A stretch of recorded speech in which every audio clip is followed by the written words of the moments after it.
And for those of you that are joining, we are recording this session so that we can share it for those who can't join us today.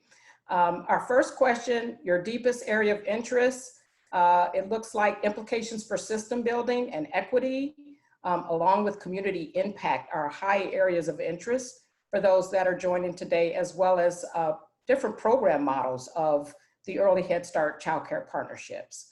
And then for the second question, whether or not your organization is considering applying for the round 4 funding, Andy, you can move down so I can see the poll results for that one.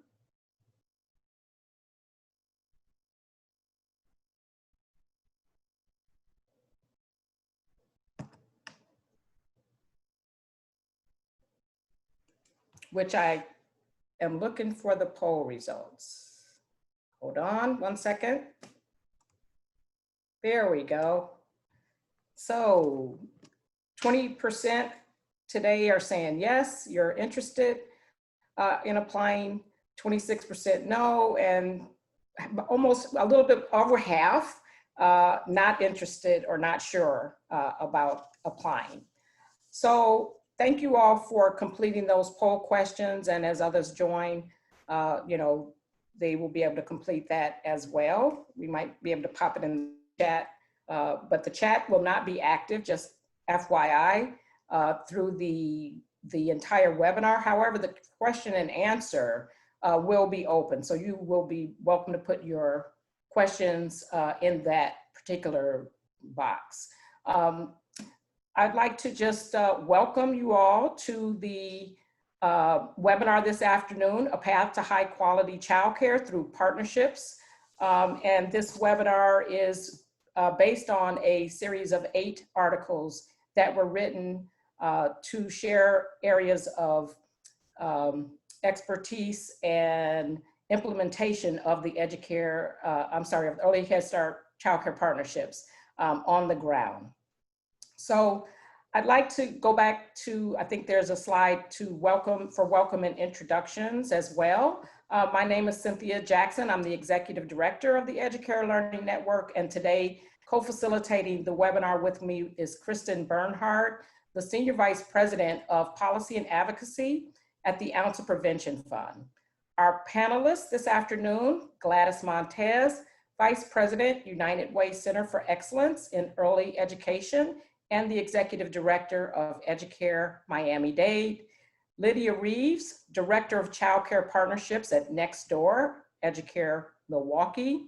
Talia Newman, Director of Early Head Start Partnerships in DC, and also from Washington, DC, Syritha Robinson, our Advocacy Director there.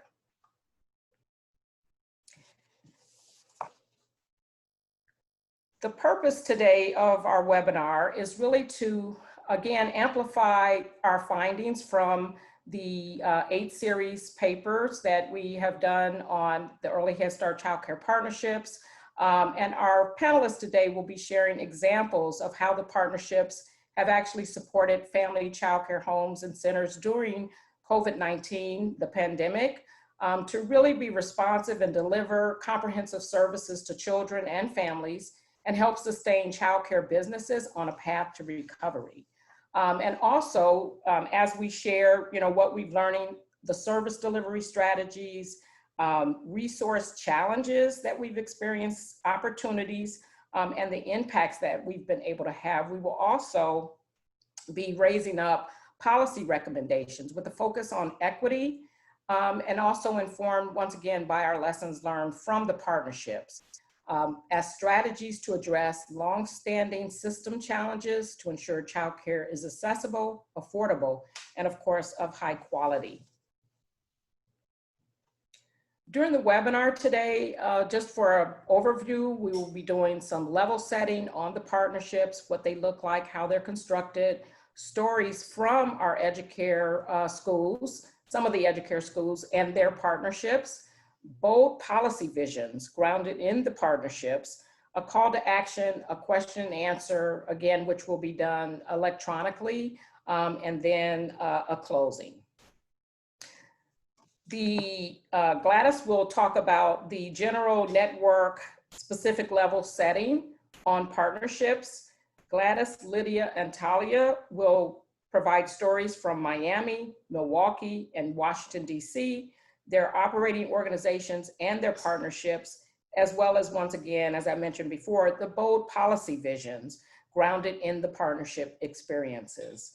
And finally, Syritha and Kristin will talk about advancing policy reforms and strengthening infant-toddler childcare more broadly and equitably, and opportunities for a call to action.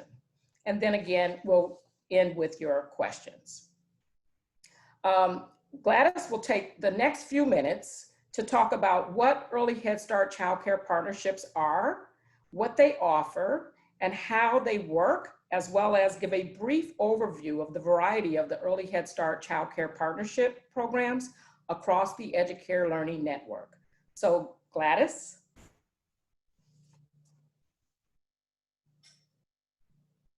And Gladys, you're on mute.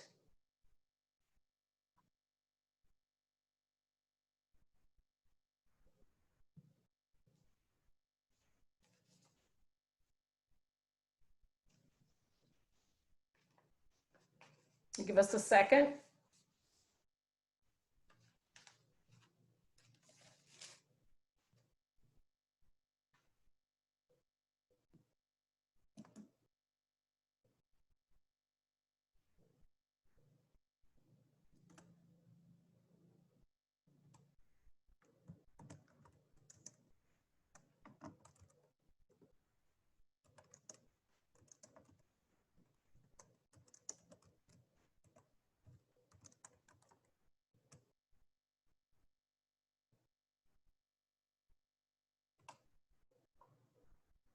One second as we solve the technological glitch here. There Perfect. You are, Gladys. Thank you so much, and thank you for waiting, and sorry for the technical delay in my response. Like I was saying, it is my pleasure to exchange with you information about our childcare partnerships and how they came about. I think that for us, it has been a great opportunity to work with the community.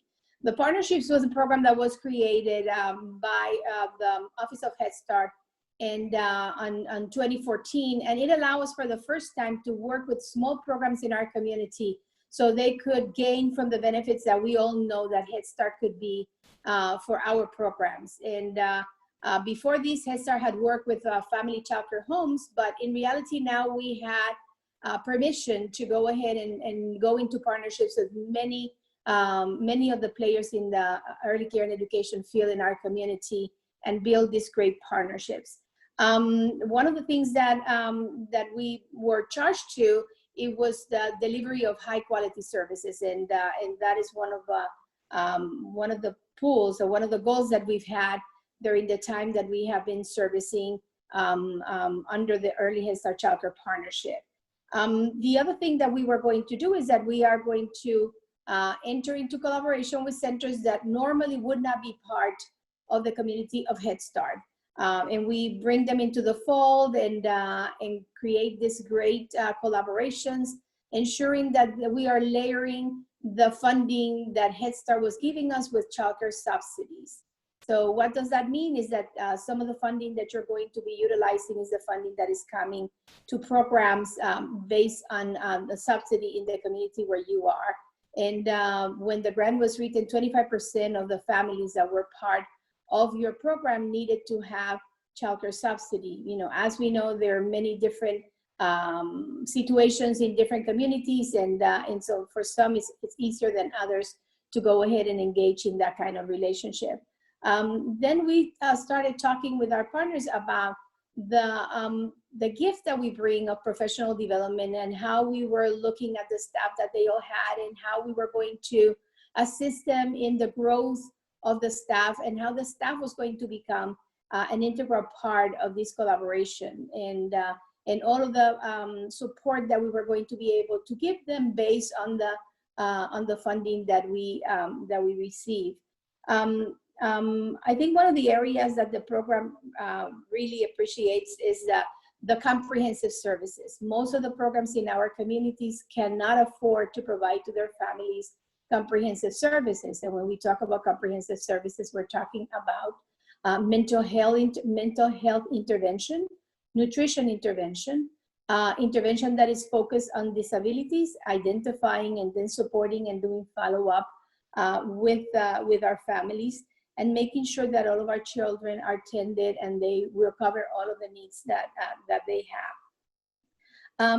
Another thing that the partnership brought as part of the agreement was improvement on their facilities. When we talk about early care and education for infants and toddlers, we're talking about high quality, and high quality means that we have physical environments that respect the child, as well as they respect the teachers, as well as they respect the families that are with us. And the program is going to bring funding to them that is going to allow them to do this kind of improvements. The fact that we're coming with a lot of information about curricula that is based on research, that we have the opportunity to not only participate in the gain knowledge for the teachers, but families. So families understand how important are those first 3 years for their child, and how the experiences that we provide for these children are going to be key in the development that these children are having. And when we talk about professional development, we talk about the coaching. Sometimes we're able to send our staff to training, but then there is no one that can actually sit down, do the follow-up, understand what understanding they have of what they just learned, and then how can we hold their hands as they are moving, and we're making them aware of how important it is that they continue to grow in the knowledge that they have in the area of early childhood. And one of the benefits that we have seen is the kinds of interactions that we have with other programs in the community that might not be even part of the partnership, but they can see the changes that occur in our partnership sites, and how it is that they are providing higher quality services, and how is it that we're looking at the details that make these services to the community so unique and so important for our families.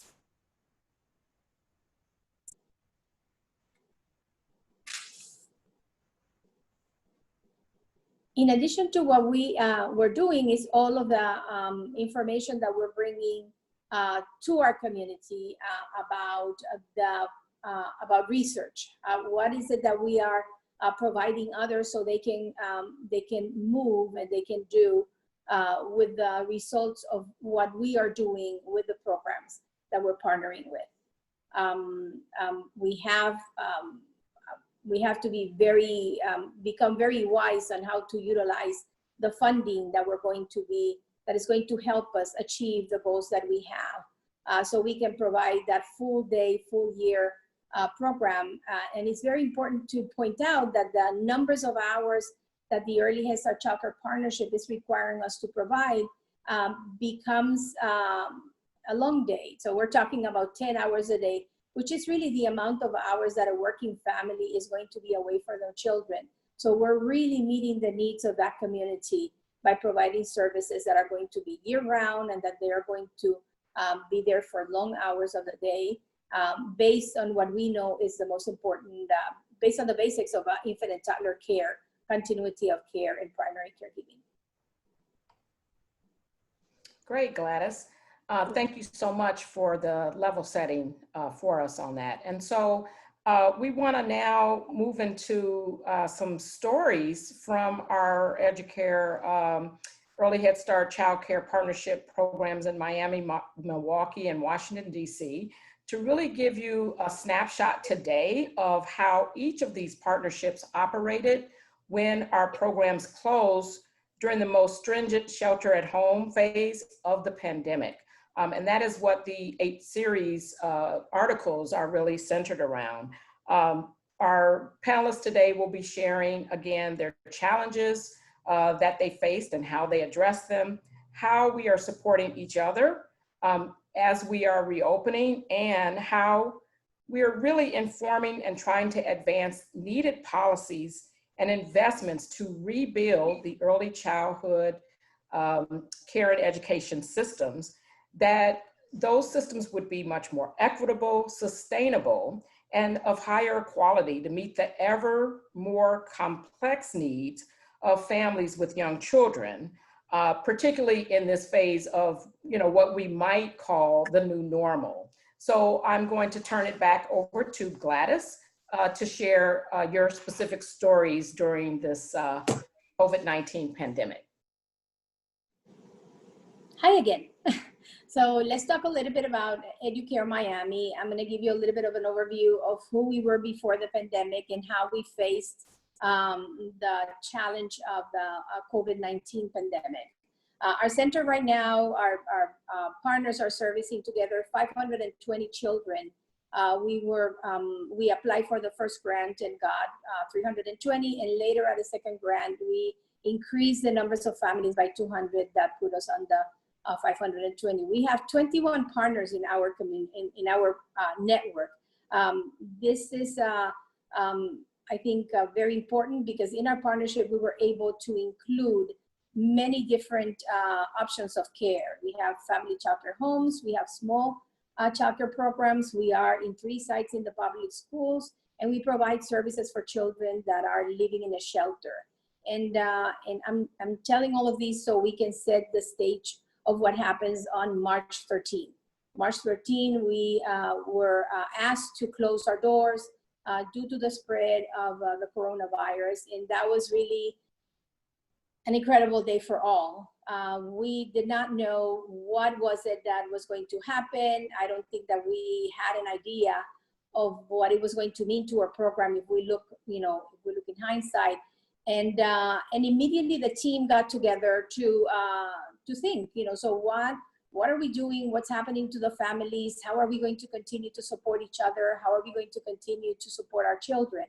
And like you have heard from many, we move immediately to our virtual model. I'm not going to say that it was easy. Our teachers were not ready, but I have never seen any group of people that were more fired up to continue services than teachers that were in early care and education programs. Very early, during the morning of a Saturday of the 14th, we got together to see, okay, so what is Zoom? Does everybody have it? How are we going to communicate with our families? What kind of correspondence we need to have? What's going to be the communication? I mean, the questions were many.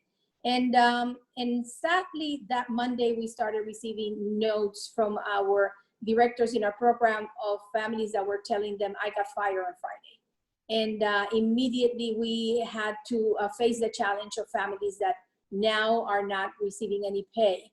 And we knew that the impact during that week was not going to be that much, but in 5-7 days, it was going to be horrible. And so immediately got back to planning and started thinking, how could we help our families continue to receive those items and those services that are so expensive and that they didn't have now the means to go ahead and do. So we moved to what we call our care packages, and immediately all of our staff got together and started preparing care packages for 520 families that would include all of the diapers that they were needing, all of the formulas that they were needing, and we had to call to some of our friends so we can provide them with some items for the kitchen, the basics of the food for the family and the children. And then in addition to that, we needed to start thinking, how are we going to continue to deliver these services and do it in a safe way? Because as important as the safety for our staff was, there was a safety of the children and the families. And we had been reading the week before March 13 of what did we needed to do, all of the CDC recommendations, and we needed to do everything following the CDC recommendations. So we went, and I think that you have in there a picture of one of our families. Immediately, families were very grateful for what we were doing for them, and they responded. They were there. Like I said, teachers started their virtual, and our family engagement started the virtual communication with our our families. We had to move our face-to-face CDA program and moved it to a virtual and a full online program. The teachers that were working in our partnerships, not all of them were up to speed in using technology in the way that we were asking them to do. So there was a lot of hand-holding while they were moving. Our disability staff immediately got to start creating packages for the children that had an IFSP. That way, all of the intervention that they were receiving from all of the areas could happen, but the families had the materials at home. So then it was an effective exchange as they were doing this virtually. We had family engagements that now are calling families every day, because we really wanted to make sure that we were up to speed in the changes that were happening to our families, so we could respond. As part of the United Way network, we were able to move some of the partners of United Way to assist us in this Herculean effort to maintain a program and respond to the needs of families in minutes, because it was really incredible. On June 8th, we were able to reopen. We had all of our staff come on the 1st of June to get ready, and we were able to reopen. For those families who need it, we are understanding that families that at this moment are fearful, they want to keep their children, but for those who really need it because they were going to lose their jobs, we were open. So we were open 5 days a week for all of them, and we're being able to meet their needs, and that's how we responded in Miami-Dade. Great, thank you so much, Gladys, for sharing that experience with us. And we will now move on to Lydia in Milwaukee. Hello, everyone. I'm so happy to be here with all of you guys and be able to share the good things that happened here in Milwaukee, despite what was happening around us. And so here we were able to set up supply drive-throughs throughout the city of Milwaukee in 3 different locations across the city. We were able to distribute items that included diapers, wipes, formula, food that was set up for breakfast and lunch.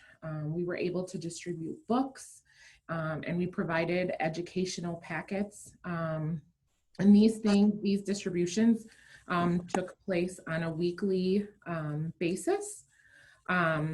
We also were able to distribute, at one time, we were able to distribute jump ropes and yoga. And these items were distributed to all children across all of our programs. And as you can see on your screen, directly served through the partnerships is about 344 children, and indirectly is about 1,200. Here in Milwaukee, we partner with 9 centers across the city of Milwaukee, and that includes 11 sites. We also did a mass mailing of educational backpacks. The educational backpacks were purchased, and items in there included things like crayons, Play-Doh, cookie cutters, coloring materials, more books, and the backpacks were set up based on ages, so that families could, do activities and things at home and maintain that level of engagement while they were at home. For one of our distributions locations, we have specifically had one of our partners work with us and who opened up their center, and we were able to provide those services using their building. We house materials in their building week after week. We were in their parking lot week after week, distributing to various families who were able to come. And the director of that center, Joe's Early Learning Academy, Tisha Brown, she actually also helped us distribute by delivering to families who were not able to attend our program. And so again, I want to emphasize that though it was very hard, there were hard times, I think we were able to show many strengths in our partnership and how quickly people were motivated to move and do things on behalf of our families, such as what Gladys described that happened in Miami. There were times, right, during this time where we also did notice some challenges. And I think part of those challenges came in our desire to provide educational services and maintain some of those things with our families. And what we quickly realized is there was a big disparity in electronic devices that each family had available to them, so that we could do more things with them, so that we could maintain communication. And so those are things that now we are able, as centers are reopening and we're looking at things, we're trying to address now, because it was an issue both for families and staff. And so we are looking at ways our program can move forward in building those electronic devices for our children to ensure that we are, maintaining that that level of engagement, and so that this isn't a hardship. Unfortunately, if this pandemic continues or shutdowns continue as the media so describes. And yes, I think we've, in order to support one another, we've continued bi-weekly meetings with the partners where we're sharing ideas. Fortunately, we were able to continue to pay our partners through whether they were shut down or not, based on the guidance of the Office of Head Start. It was very important that the monthly payments were continued in order to help each childcare center sustain themselves during this difficult time. And so those are very positive, very good things that took place and continue to take place as we face openings and closures during this pandemic.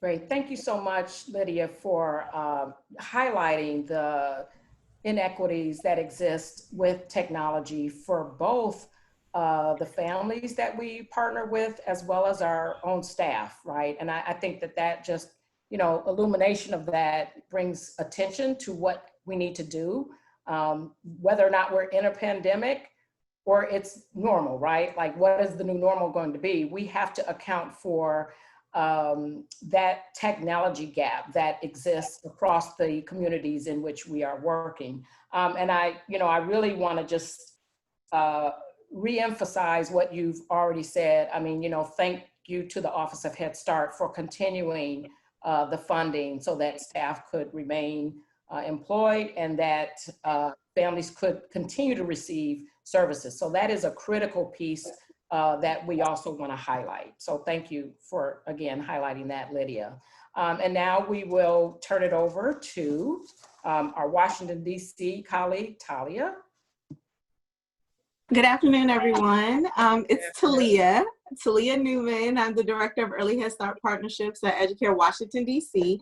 And to start us off, we took the collaborative approach to addressing the needs of our children and families with COVID-19. We immediately started to create home and school connection packages that we distributed to all of our partners. We currently have 5 partners. When the pandemic first began in March, we had 7 partners, And with those 7 partners, we created these home and school connection calendars and also purchased crayons and different materials that can go into these packages and distribute it to all the centers. And the homeschool connection calendars had activities for each day of the month for the month of March and April, so that families can do things that they really didn't need a lot of materials for. So some of those things would be sorting socks at home. Some of the other things would be, sorting the vegetables and the fruits that you have in your pantry or in your cabinet.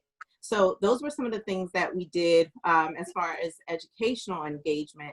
We also worked collaboratively with the directors so that they would have the resources that they need when it came to reopening, as well as some professional development that they could do for their staff during the time that we were all home.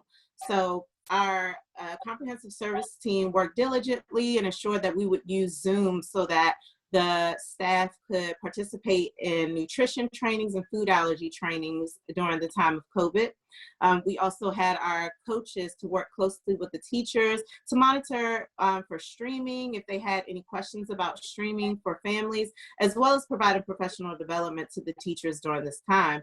Some of this professional development may be hard during the times that the children are at the center, because it's hard to find time, besides the time that the children are napping, without closing. So we use this as an opportunity to engage the teachers. We had active supervision trainings. We also had teacher strategies goal training, because this will be the first year that it's fully implemented. So we took the opportunity with this time off to teach the teachers how to upload artifacts inside of teacher strategies goal, how to lesson plan. And one of the coaches created a detailed PowerPoint where it shows how to navigate the software. And some other things that we did was to call the families on a weekly basis to identify any needs. And we also partnered with Diaper Bank and became a hub for the community. So we were serving families that weren't just at Educare or our partnership sites, but also different families within the community. So we would provide diapers and wipes to those families as well. And in addition, we created a COVID-19 enrollment policy during this time, because after enrolling many different families and finding them eligible since the beginning of our partnership in April of 2019, we identified some families that had lost their job due to the pandemic. So after identifying those families, we work with directors so that they can become familiar with us, because they weren't familiar with Educare DC after not being eligible from the beginning. So the directors put us in contact with those families. We were able to collect the paperwork that let us know that they were indeed unemployed at this time due to the pandemic. And we created a policy that allowed us to enroll these families during this time. We were also very innovative, and sometimes we had some staff members go to the houses of families, sit the application outside of their door, have the families complete it, and then leave it outside of their door along with the paperwork while we sat in the car to get all the documents that were required to enroll those families. So we had to think outside of the box to ensure that we were meeting the needs of not only the children and families during this pandemic, but also the directors and the staff. We continued our Early Head Start staff meetings, our Early Head Start Childcare Partnership staff meetings with the team, the Early Head Start team at Educare Washington, DC. We also had monthly meetings with the directors where we would check in, ask them if they needed anything, and ask them if they had any questions or needed resources about reopening. And that brings us to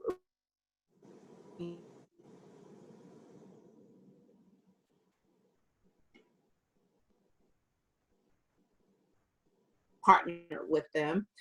So they didn't need as many resources, but we were sure to still provide them those resources. And some of those resources were actually from Educare, who had already opened prior to our partnership sites, and even prior to Washington, DC, as we'll be opening next week. So we share some of the policies and protocols for health and safety during the pandemic with our partners. If they had any questions, we were always open via telephone and via email as well. And because we have the diaper bank hub. We also thought, you know, there probably is a need for food in addition, as well as other household items, because yes, we provide the diapers and wipes, but some families aren't able to go to the grocery store or to a nearby convenience store to pick up paper towels, sponges, and things like that. So we most recently created care packages for our families. Between Ward 7 and Ward 8, there are only 3 grocery stores. Some families have to take 2 buses to get to these grocery stores. So we had Educare be a hub where they can pick up these care packages, as well as some of our partnership sites also be a hub for our families that are enrolled in the CCP program to ensure that they were getting some of those household items as well as non-perishable food items. And that pretty much sums up how Educare Washington, D.C.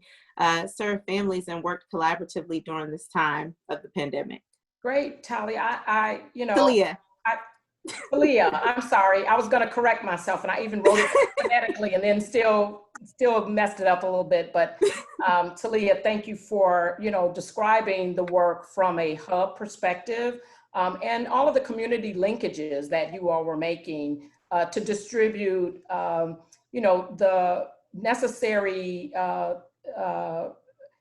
resources that families needed in this, you know, unprecedented time. And so I think it's so important that you can serve in that capacity for both your enrolled families, but then engaging community organizations to serve other families as well, right? Like as an extension from what you're already doing in your Educare school for the families that are enrolled there. So again, I thank you for highlighting that for us.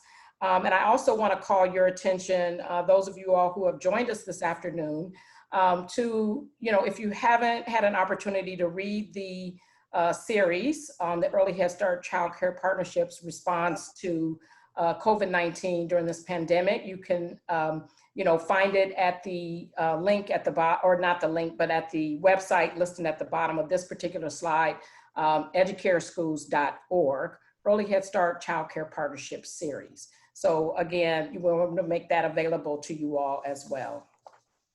We will now move on to our big, bold policy visions. And, you know, I want to first thank Gladys, Lydia, and Talia for sharing your stories. And now we want you to share your visions for how the partnerships can actually help inform rebuilding of a stronger, better resourced, and more equitable child care system. So we're going to start the same pattern. For those of you all, we'll have Miami with Gladys. We will then turn to Milwaukee and then finally DC. So Gladys. Thank you. Cynthia, I think that one of the things that we have been pondering about during this time and that we would like others to hear more about it is that we at this point have been given the opportunity to be the loudest voice for the underserved.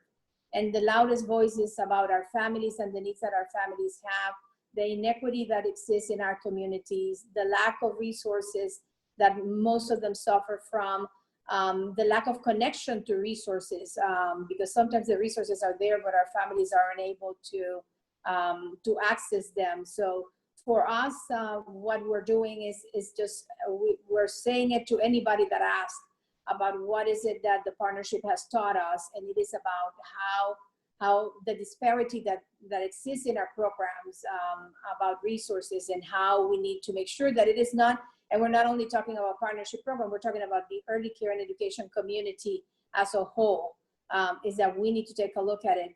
The other one that was very visible in I think one of the panelists was talking about is the fact that we need to talk about systems that are going to be able to subsidize, better subsidize the work that early care and education programs are doing.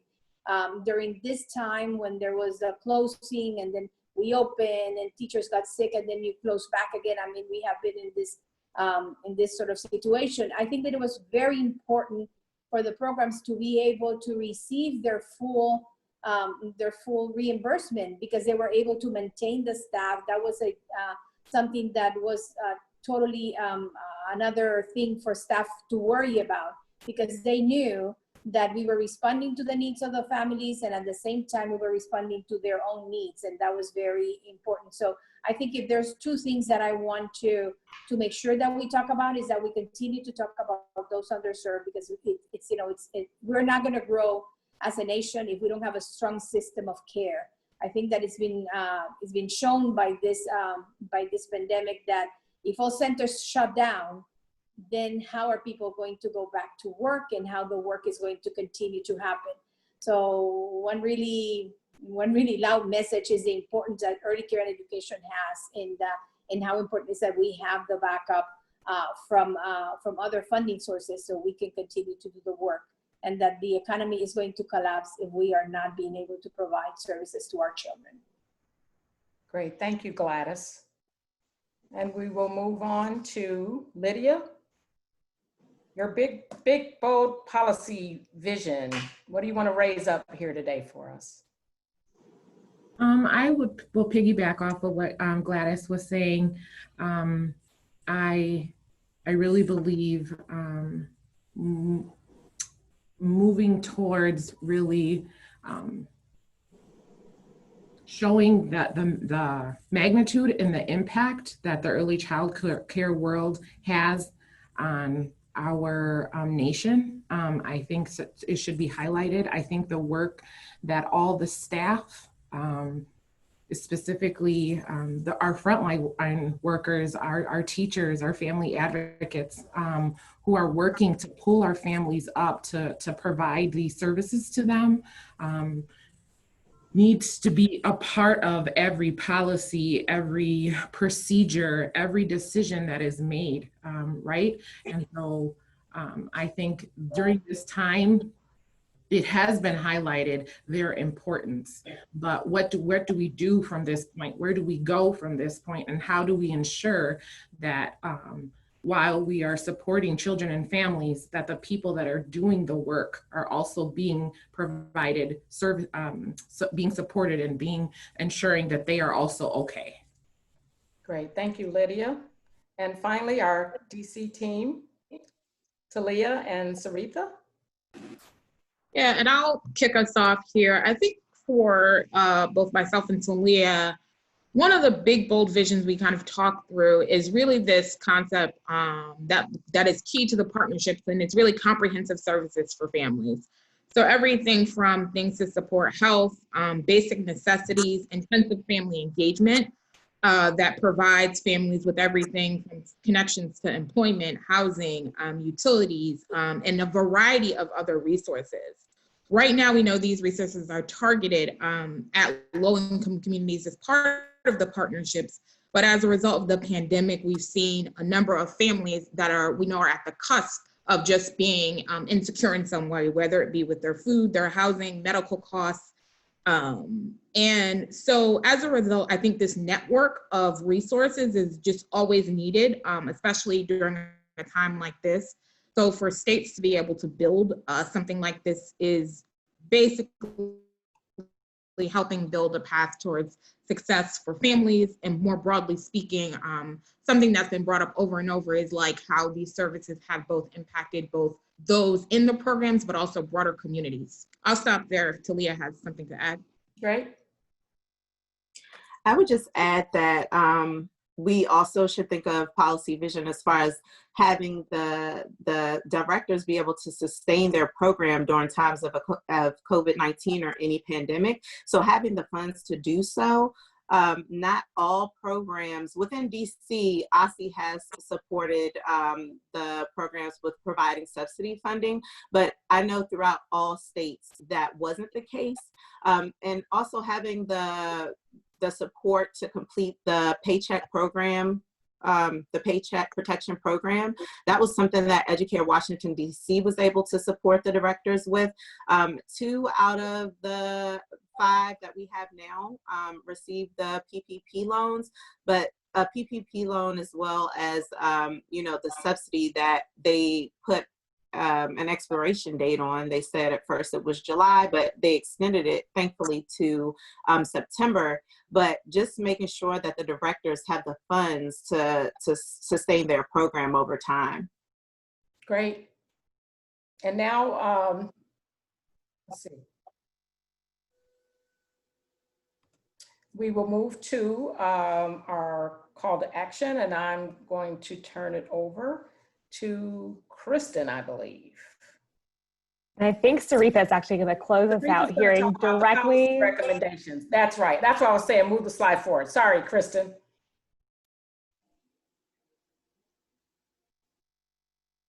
Syritha. Thank you so much. And I'll try to keep this short because I know we're running short on time.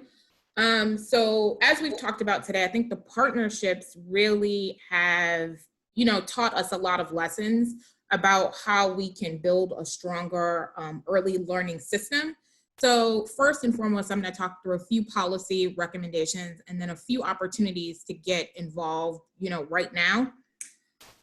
I think big picture, just in framing this conversation, is when we think about whether we're thinking about funding, policies, programs, it's key to prioritize through all of these, those that are most in need, those that have been subjected to long-term disparities, opportunity gaps caused by systemic racism.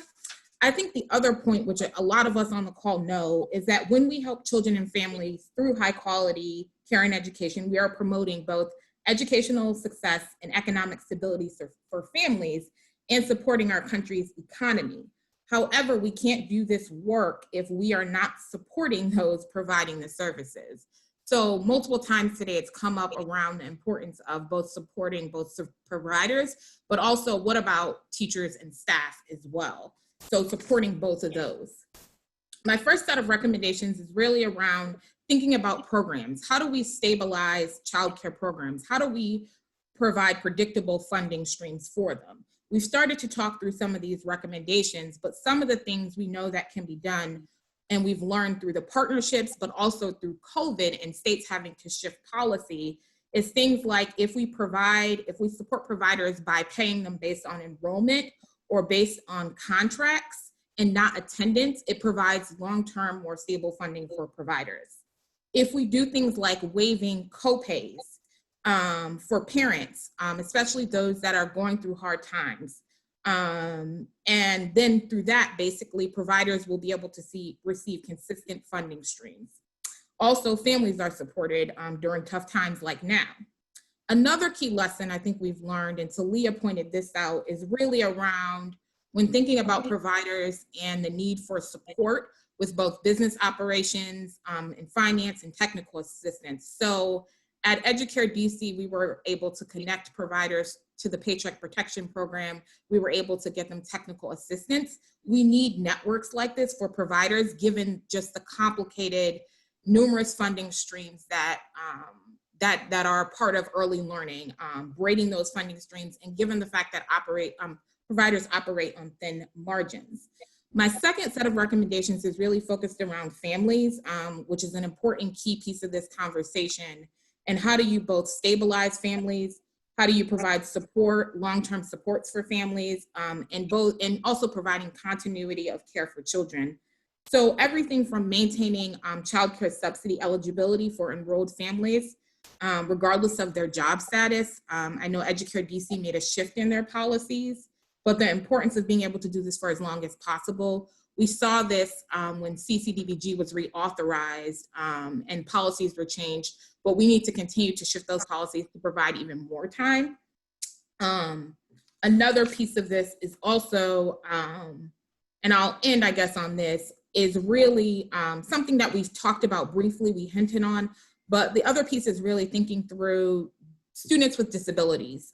We brought this up, I think, in the beginning of the conversation, but how do we continue to expand capacity of providers to support children with disability? The partnerships are able to do that through smaller class sizes and having staff that are on board that have specialized skills to do that.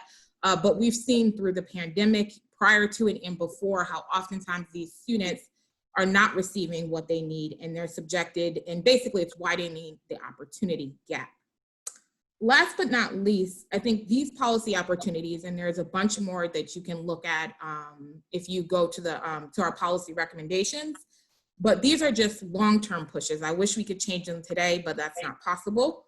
But there is some immediate things that we can do right away, some immediate opportunities federally to push for. So at the federal level, there's currently a lot of movement. There'll be a series of votes next week around COVID-19 relief packages. The COVID-19 relief is essential for providers now, given just this current crisis and the need to have PPE, the lost tuition dollars, the need to pay staff hazard pay, the need to continue to pay early learning staff, and a variety of other things. So right now there is a big question around how much funding, and we're hoping for up to $50 billion through the Childcare is Essential Act. And so you can get involved by participating in the Day of Action through 0 to 3. So check out their website. The Day of Action is actually Tuesday, July 28th, and you can look at their website to learn more.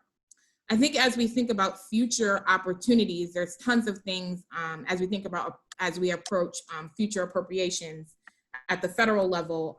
We need to continue to think about investing in models that work, like the Early Head Start childcare partnerships. We also have to invest in more CCDBG dollars that support families that are on subsidy, and also programs like the preschool development grant that are used to basically design strong early learning systems in states that we need to basically have sustainable systems to serve children and families. I'll stop there because I know I'm at time. Thank you. A huge thanks to all of our panelists for their deep dives into how their partnerships work during COVID-19 and the impacts for families, children, and for policymakers across our country. We have had some robust questions come in the Q&A box. If we don't get to your question today, we will follow up with you. So we encourage you to keep dropping them in there. The first questions that arose actually are for Gladys, and they're specifically asking about, Gladys, if you could talk a little bit about how your instructional coaches shifted their model. Did they also move to virtual support to teachers during this time? And then if you could also just share a little bit more about how you supported your childcare partners as they made decisions to close or open. Thank you. Well, yes, we moved to do everything virtually. It started by meeting with our directors, the site directors of our partnership, and talking to them about how they needed to meet with their program staff every morning, just to get them going, give them something positive about the day so they could move on and make connections with their families and their children and so forth. Our education staff moved immediately to move our coaching process using virtual experiences. So they would continue to call on into those teachers that they were working with. They had a plan already, so it was a matter of following the plan, making sure that the webinars were available for teachers at times when they were not directly looking at children, participating in the Zooms that the teachers were creating with their own staff, and then giving them feedback and helping them get their sessions, better all the time. So those were the things that we had to do immediately. And for the partners, I mean, the conversations were vast. We looked at our maps that said by zip codes, how was COVID doing in their zip codes? And that, together with the numbers of families that are working and they were being affected by the closing, and together with the amount of staff that they had available to come back and do the work in the center, all of those areas were taken in consideration before the program made a decision of opening or closing. A short story, really, really quick. We have a program in Homestead where the population of families that we service are migrant workers, and they needed to be there at the center from morning to night, because if not, they were going to lose their jobs. And we understand because of the news of the really bad conditions that they were going to work. So, this was all, I think that it got us stronger, and we knew that we depended on having conversations on a daily basis so we could support the things that they were not able to find. We went to, we spent our time looking for it and giving it to them so they could provide the services that they needed to do. So this was all about communication, communication, communication. Unfortunately, it looks like we are out of time for questions, but if you'll make sure to drop them in the Q&A box, we'll get back to you individually and make sure they all get answered. I'm going to turn it back to Cynthia, who'll close us out this afternoon. Great, and I want to take a moment just to thank all of our panelists, Gladys, Lydia, Talia, and Syritha, and also you, Kristin, for joining to pitch those last couple of questions for us from the Q&A box. And know that we will, follow up if we have any way to follow up with you guys. This will be posted on educareschools.org. And again, thank you for joining us today. And I hope you will take a moment and visit the 8-part article series, A Path to High Quality Childcare Through Partnerships. Again, www.educareschools.org. And we also encourage you to connect with us through Educare, through the Early Childhood Connector, which is at the bottom of your screen, ecconnector.org, where you can register and be a part of the early childhood community in continuing these conversations and many others as it relates to early care and education. So again, thank you all for your time this afternoon. And also, if there are other things that you would like to learn about or you would like the network to share, please also drop those in the Q&A box. I think that would be fantastic. We are looking for ways to support our colleagues across the field, both inside the walls of our Educare schools, but also as hubs in our communities and informing, local, state, and federal policy. So once again, thank you so much for joining us this afternoon. Have a great day. Please complete the closing poll question. And again, have a great day. Thank you. Thanks.